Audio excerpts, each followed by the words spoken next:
I recently started a public Minecraft server with a border, griefing and PvP enabled, and wheat as the currency, all in an attempt to make Minecraft servers fun again. For the most part, everything was going according to plan. Player interaction was high, the wheat currency was finally working, and people were actually having fun. But from the start of the server up until the notorious museum exploit, there was always something wrong. And it all started on the very first day of the server. The Borders video had blown up, we had hundreds of people in the Discord waiting for the server to open, and I was trying to self-host the Minecraft server with a player count of 50, and it completely flopped. The lag was crazy, and you couldn't really even play the server. Even though we moved to the cloud a couple days later and could easily handle 50 players, this really ruined the beginning and best part of the server. With the server stabilized, it was time for me to start developing some fun features. This means it was time to start coding, and as many software engineers know, more code means more things that can go wrong.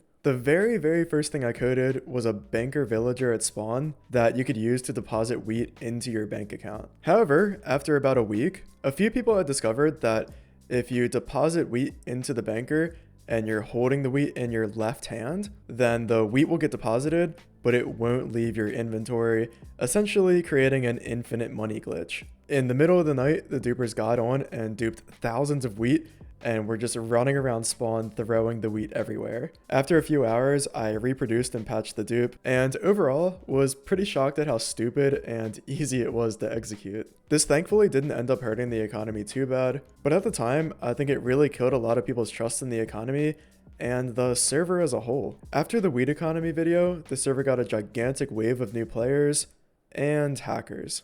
Everyone's secret bases kept getting raided, and the ESP allegations were through the roof. After spending countless hours spectating players, laying honeypot chests, I realized we have a massive ESP problem. Even though I had eventually made ESP a lot harder, so many people had already gotten raided, just weren't having fun, and had quit the server. Nonetheless, a lot of people had stuck around, and the core gameplay mechanics of the server were finally being put to test. When the server initially launched, the plan was to experiment and try to build something fun and unique. And one of the ideas I had in mind was to disable traditional enchanting. Enchanters and anvils were disabled, but people could still get enchanted books through things like fishing. This initially sounded fun and innocent, but it led to one of the worst mechanics of the server: the fishing meta. This led to people auto-fishing like crazy, and even though auto-fishing hacks weren't allowed and we banned a lot of people for them, there were still a lot of people who had set up vanilla auto-fishing machines, which were allowed. Of course, we could have just banned auto-fishing machines, but it really raised a bigger issue with the server. First, alt accounts were super overpowered,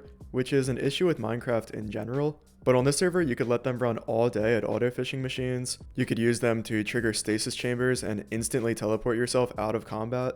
And even in terms of the economy, you could have them AFK at your farm all day and have your wheat always growing. And second, other than the world border, the current gameplay mechanics didn't really inspire any player interaction. Fishing is really a solo activity, and the wheat economy meant that you had to sit at your farm all day so that your wheat could grow. These mechanics really went against the server's mission, and even personally, I had quit playing the server because these mechanics had sucked so bad. It just wasn't really that fun or engaging, and I feel like this was one of the main reasons that a lot of people had quit.